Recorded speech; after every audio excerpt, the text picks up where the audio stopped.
Mention the name Geoff Blethyn to anyone who remembers football from the sensational 70s, and the odds are they will say Essendon, glasses. Correct on both counts, but Blethyn did a lot more than wear glasses in games. He kicked 4 goals in a grand final at 17 and more than 100 goals in a subsequent season, then promptly headed off to Western Australia at 21. Welcome, Geoff. That just wouldn't happen these days. Thank you, Mike. No, it wouldn't. There'd be a lot more incentives to stay with your footy club, but in those days the incentives weren't that great. And when Alan heard the president presented me with a $100 cheque at the Fitzroy footy ground after kicking 100, I looked at it and I thought, okay, that's what I'm worth. Wow. So, but what prompted you? Was there a job in the offing that took you to Perth? Yeah, there was, and I guess when I played for Victorian under-13, the carnival was in WA. John Greening, the famous Collingwood player, played for Tasmania. And I always thought to myself, I've got to go back to WA one day. This place is fantastic. The job opportunity came up. Peter Hudson had broken down with a serious knee injury in the first game in 1972, and that was always a nagging thing in my mind. And I thought, well, that could happen to me. And you know, we didn't get paid that much money, and I thought, well, I'll take the job opportunity. She's very mature observations for a 21-year-old. Well, I used to take things pretty seriously, and I love my footy. I love my footy club, but I had this yearning to explore lots of things, and I guess that came back from my mum and dad, who let me play around in the paddocks, and I was always told, get outside and play. So we did everything. And it sounded like an adventure to me, go and live in Perth and explore the world. But it just wouldn't happen today. Look, imagine, look, no one kicks 100 goals anymore, but if you were the leading goal kicker at a place like Essendon these days, you just wouldn't get out of the place. They'd just make sure that they paid you well enough and looked after you well enough to stay. Obviously they would today, and I remember getting a phone call to say, I think a chap called Clive Ward called me. After I'd made the decision, I remember getting interviewed by Ted Whitten at the factory, and I told them that I was thinking about going, and once I'd made my decision, I was off, but he rang me up and said, look, we'll give you $4,000, but that's my last offer. My attitude to that was, you're too late. Wow. What was the offer from Perth? No, that was the offer for Essendon to stay here. Yeah, I understand that, but what you went and played with Claremont in Perth. Was the money good? I think we ended up getting about $7,000 a year, but that came afterwards. So initially it was all about the job, being a state manager at the age of 21, having an office, a secretary, staff to look after. It was an opportunity too good to miss. What prompted them to give you that job at 21? I mean, you barely know your way home at 21. Well, the general manager at the time, a guy called Pat Burke, who years later I caught up with, he maintained that as a North Melbourne supporter, he wanted me to move out of the state, which I always thought he was joking. And the chap that was there, he left and opened up a retail store, and 3 or 4 years later I did the same thing. So was the car an inducement? The car initially in Melbourne was an inducement. So my mum and dad my mum never worked. She had chronic rheumatoid arthritis. My dad was a sheet metal worker. He walked to work, caught the bus, caught the train, was out of work in the recession. So we never had a car. So one of the things that I relied on were good friends picking me up and taking me to the footy. So when I had the chance to get a car with a job, the car was the priority. Wow. Now I'm seeing that age poster over your left shoulder. Fraser out, that's Ken Fraser, who was injured in the preliminary final. Don's select boy 17. That boy was you. You were still at school and suddenly you're playing in a grand final. Yep, that's right. But that boy, when my dad was out of work, he sent me to school in plastic sandals, and I split them. The first thing I did was call for the footy at recess, went out, had one kick, split them. So whenever I look at that poster and look at what I've done in footy, I always think of myself as that boy running around in the backyard kicking the footy. And then you're playing in front of 100,000. You're playing on Carlton. You lose the grand final by 3 points. You kick 4 of Essendon's 8 goals. Yep. Wes Lofts was your opponent. Now, there are a lot of people would testify that Wes Lofts was what we might call rugged on the footy field. Did he rough you up? He tended to play, I couldn't understand why, about 30 metres in front of me. He was rugged verbally.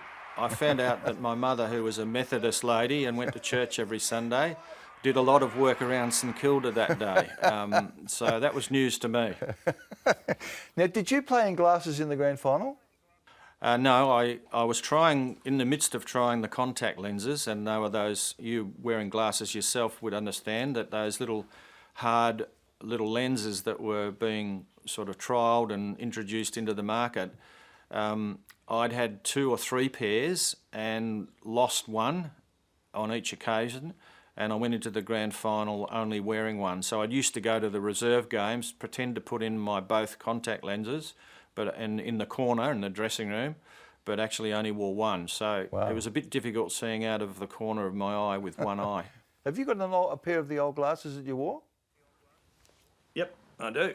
So the white elastic is not the ones I had, but obviously the black elastic's sort of all disintegrated.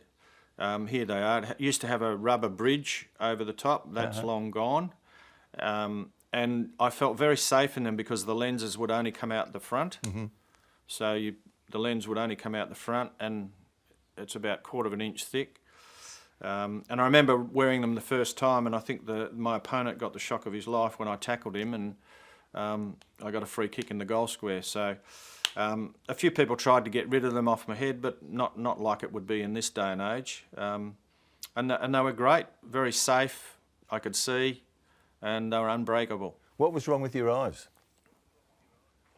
Short-sighted, and as someone who wears glasses, I'm sure you're familiar with that, I am. in terms of what you can see and what you can't see without them. And I was at school at 15 looking at the blackboard, and all of a sudden I realised I couldn't read what the teacher was writing. Wow.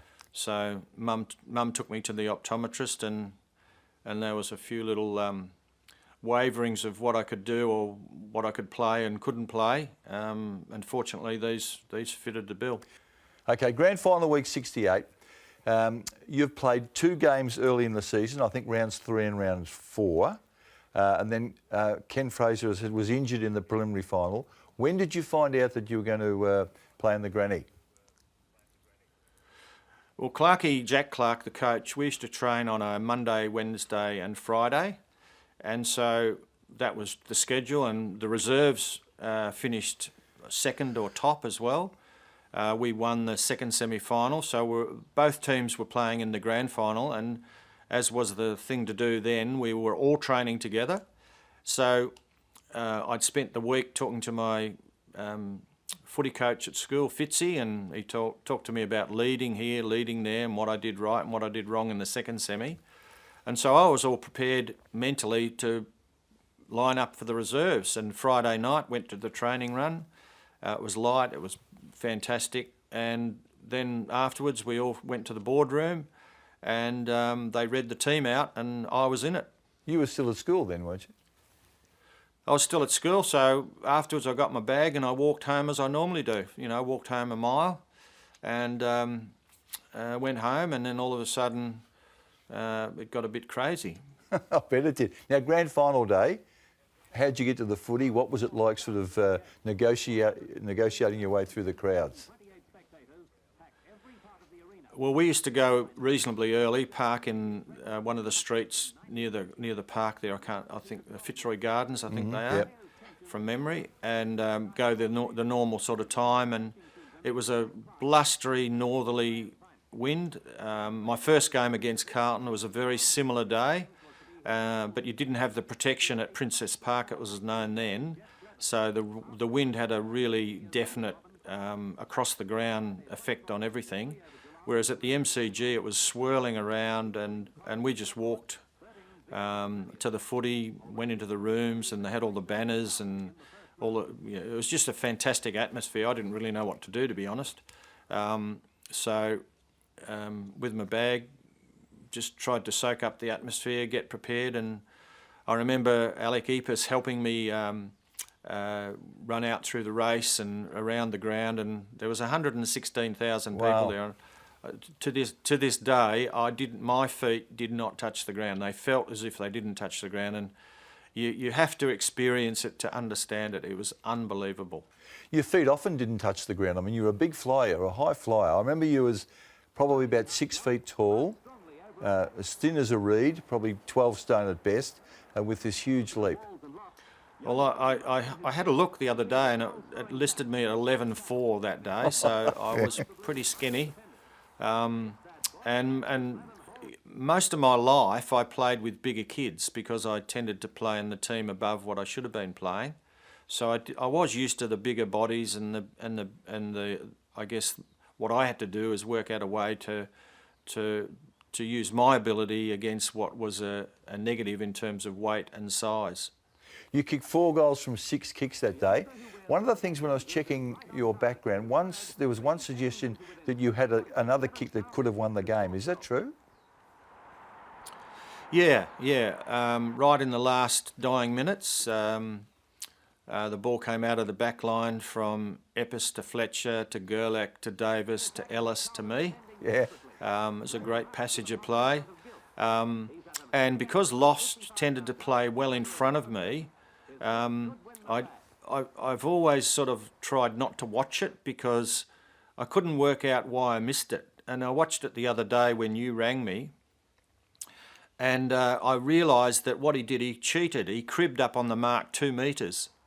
So they didn't pick it up, and I could pick it up because I was just trying to work out why I missed the goal.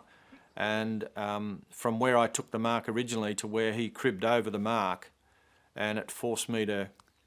That was smart on his part, of course. Okay. That you were traditionally a very accurate kick, but you kicked 70 behinds in 1972, which gives a lie to my theory about how accurate you were. Yes, me too. I'd agree with that. Now, 72, I'm fascinated by that. You became only the second player in Essendon history behind the great John Coleman to kick 100 goals, right? Yes. Lloydie's the only one who has done it since. The other thing about your form, you kicked 11 bags of 5 goals or more. That is an amazingly consistent season. Well, when Tuddy came to the club, what he did was he isolated some of the players and gave us specific work to do. And there was Robin Close, myself, a handful of others were sent to the gym. I was sent to the Melbourne gym, and we had to go there 3 times a week and build up our strength. And for the first time in my career, I felt really strong. And plus he trained us like nobody had been trained before at the club, so we were very fit. And I think the year was a reasonably dry year as well. There was the new out of bounds on the full rule, I think, as well. So that all helped. Okay. Now, your 100th goal came in the last home and away game against Fitzroy, Junction Oval. Yes, it did. In those days, the crowd used to invade the arena when someone kicked 100 goals. They did so with you. How did you cope with the police horse that nearly mowed you down that day? Well, it's amazing. When you're a kid, and you'd know this being a footballer, Mike, in the backyard, that's where you learn your footy. You learn your footy in the backyard or in the paddock. And in my case, my brother Roger, who put goalposts up on the back fence, and so I'd be out there for hour and hour and hour kicking in the dark. And my mother used to say, "Jeffrey, your tea's on the table," and I'd never come in. I'd kick it till it was midnight if I could. So strangely, when you line up for a 100th goal, when you're not expecting it to ever happen, and when it does, what goes through your mind? Well, what went through my mind in that instant was I just wanted it to be the best kick that I used to kick in the backyard. So lining up, I kicked it. It was a torp. I was at centre half forward at the time, and Don McKenzie shepherded the goal through, and the umpire Peter Shields paid a free kick, but the crowd didn't see it. They all ran onto the ground, and it was mayhem. So the goal was recalled, the crowd went back, and 5 minutes later I got a free kick, I think, and from virtually the same spot, repeated the dose, except this time I took the course of getting up near the police horse, and I turned around and he licked me right up in front of the face. So On your glasses. on my glasses, I was more worried about that than all the milling people. But it was an unreal experience.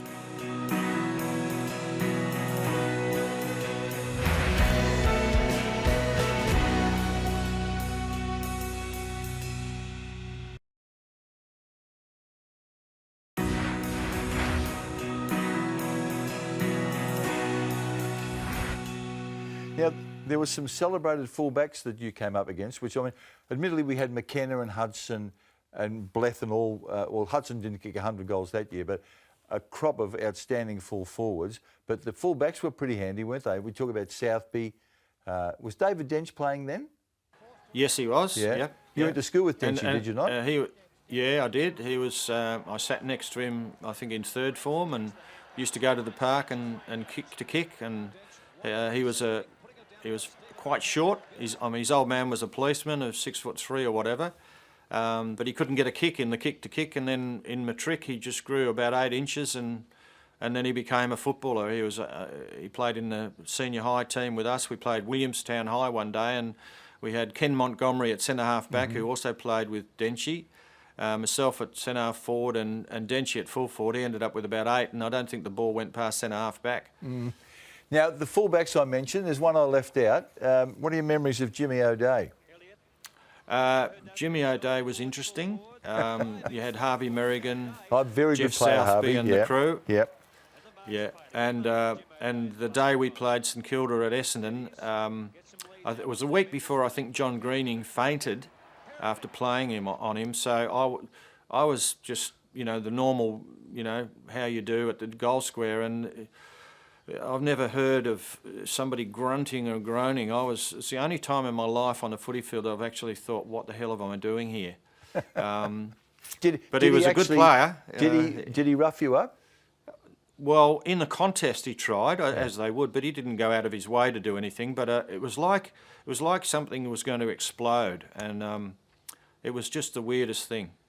You mentioned about Greening fainting, and I'm now getting a taste of your humour. Jimmy was playing on John Greening when he fainted. Did that worry you when playing on him the next week? No, he played on Greening the week after. The week after. I Okay. played on him. Yeah. So that was one of my 9 lives, I think. So Southby and Merrigan, were they the 2 most accomplished fullbacks that you encountered? They were. David Dench was pretty good as well. The bigger the guy, I was happy with. I could play on most of them. The guys I used to have strife with were the guys about my size, who were a bit quicker than me and about the same height. They're the ones I struggled with. Were you encouraged by your coaches to use that leap? I mean, these days, if you're not guaranteed to mark it, they'll say don't take the risk. But what was the mentality about that back then? Well, I looked at the, when I was going through a few of the scrapbooks here, and I looked at the coaches' notes. We had seven points when we played Carlton in the '68 grand final, and a list of all the different Carlton players and their strengths and weaknesses. But Jack Clark said to me, he said, look, just go for it. Go for everything. Everything you can, just go for it. And that's what I tried to do. Lots of people who experienced life under Jack Clark said he was before his time. Do you agree with that? Most definitely. Most definitely. In what sense? I think in understanding the game, in that era you had, Len Thompson, Gary Dempsey, John Nichols, Carl Dittrich as the ruckman, and in the kick coming out of the back line or in the field of play, these guys used to just form a wall. So Clarkey was the one to encourage that first and second handball to get it over that wall. And so I know Ron Barassi gets a lot of credit for that in that grand final a year or two later, but Clarkey was the one for me that got the handball moving in the manner that you see today. Now, end of '72, you go to Perth, you go to Claremont. The Bombers do an exchange of Blethyn for Graham Moss. Is that right? Yeah. I'd never heard of Claremont or never heard of Graham Moss either, so I had no idea what was in the wings, and I'd already made up my mind in October to head over there work-wise. So, unbeknownst to me, there'd been negotiations going on, and that worked perfectly for both clubs. He's an outstanding player, Graham Moss, wasn't he? I mean, the thought of losing a 100-goal full forward, it just wouldn't happen today. But if the compensation's Graham Moss, you'd be pretty happy. Great bloke and fantastic footballer. 3 years at Claremont. I think 1 year you kicked 70-odd goals. Was your football successful in Perth? We finished bottom 3 years in a row. When I went to Perth, all the blokes that were in the Claremont Footy Club said, you know, it's the best place, it's the driest place, you know, it rains in the morning and it's dried in the afternoon. We had the wettest season ever, I think, in 1973. I think I played 17 odd games. And then when I did my cartilage, which was in 1970, often footballers that did cartilages didn't play again. And I had to do 6 weeks of weight training on my knees, and I was lifting 65 pounds before they'd allow me to play. And I think that hurt. I didn't do any counter strength work, so 3 or 4 years later I started to have bad hamstring problems. So in the other 2 years at Claremont, I only played a handful of games because I was continually having hamstring issues. Yet the Bombers, did they lure you back, or did you come back to Melbourne and play in 76 at Essendon? Yeah, North Melbourne had a contract. My then manager, Ron Brigham, who was also Keith Gregg's manager, he negotiated a contract with North Melbourne, and I think I signed it. And then once Essendon heard of that, they made overtures and said, well, you're not going to North Melbourne, come back to us. And I did. So you played another year at Essendon in 1976. 1977, you're off again. You go to Port Adelaide and play in a premiership team there. I did. I went to Port Adelaide because I'd started a retail business with a ex-Claremont teammate of mine, John Evans. And he was at Port Adelaide, and our business was in Glenelg. I would have preferred to play with Glenelg, and John Nichols was the coach then. They said they'd get back to me, but they never did, and I ended up at Port and with a premiership. Well, how do you look back on a career? I mean, it's certainly had its highs and probably a few lows, hasn't it? There are 6 billion people in the world, Mike, and I'm one of the lucky AFL, VFL players.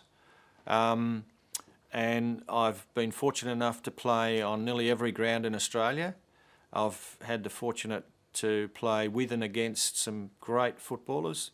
I saw Barry Cable play for Perth. I did a fitness test under Mal Brown when South Australia and Western Australia were playing, and he had Barry Cable in the centre of the ground, and he got me in the goal square. He made me lead out 6 times, and 6 times I marked a bullet. He was that good, Cable. I saw Russell Ebert at his prime in Adelaide. He was a phenomenal player. And there was just so many other players that I was fortunate enough to see and play with and against. Good answer. I'm very grateful of that career. Yeah, good answer. I didn't mean to put a negative spin on it. I suppose I was thinking when I was surprised that you only played half that last season at Port Adelaide and then you were gone. Yeah, I had business interest, which took my focus as well. So the partnership that I had with Mr. Evans ended, and I had to rescue that. So these things take away from your ability to concentrate on your footy. I remember that when your first year in Perth, you played for WA against Victoria, and I was looking through that group. Gee, there were some big names in that Western Australian team. There was, yeah, some really good players. But the Vics cleaned you up, didn't they? Absolutely creamed us up. And you know, Mal Brown was smart. He got Ron Barassi in to give us a talk the night before. And I'm the greatest fan of Barras. But he spent the whole night talking about what you do when you don't get the ball. And I felt that created a negative mindset. Rather than getting the ball, we were all talking about what you do when you don't have the ball. And I think that had a lot to do with our lacklustre performance. Full forwards didn't chase anyway or tackle then, did they, in those days? No, well, I didn't take much notice of it. Now, I want to ask you about, I often get asked about players who wore glasses. Your name always comes up. I remember Tony Southcombe from Bendigo played with Carlton and wore his glasses. Do you remember any others? Yeah, I played with a guy in Claremont called Dalton Gooding, who played a number of games, and Dalton Gooding became, I think, the president of the West Coast? West Coast. Yep. He was a wingman person. Rod McFarlane played. I played with Rod in the Victorian under-13 team and played against him. He played with the Essendon reserves, and Tony Southcombe. But as far as any others, I'm not aware of them. One other point from 72, the 100-goal season. You got 50 free kicks. I mean, Plugger wouldn't have got 50 free kicks in his career. Well, I didn't give lip to the umpires, so that probably helped. And in those days, we had, you know, those Tiggy Touchwood free kicks where if you got the ball, you could sort of throw it out in front, and if they grabbed your jumper, you got a free kick. So I played on that as did every player. Geoff, have you still got an emotional attachment to the Bombers? I do, but it's good being a neutral spectator because you can watch games without too many prejudices. But I prefer the Bombers to win. My wife Rowena loves Tip and Woody. He's a real favourite in our household now. So I don't go to too many games. I went to a game when the Bombers played GWS in the enclosed roof, and you know, I watch it from the TV. Okay. You still working? I'm still working, yeah, with finance with my wife. We're mortgage brokers here in Adelaide. I run a business called In Good Company, and we don't deal with wankers. That narrows the field. All right, now It sure does. I've got one more for you. I want you to turn the clock back and put those old goggles on, will you? Jeez. How's that, Mike? No wonder we remember you from those days. Can you still see out of them all right? And you still look the same, Mike. Beg your pardon? You can see out of those like you used to? I can see you just like I did before. Jeffrey, it's been a pleasure to catch up with you, and I liked your answer before when I asked you about the ups and downs of your career, and you said you've done what 6 or 7 billion people haven't. So glad you're entitled to be very proud of it. Well done, and nice to see you. Thank you, Mike. This has been a Fox Sports production.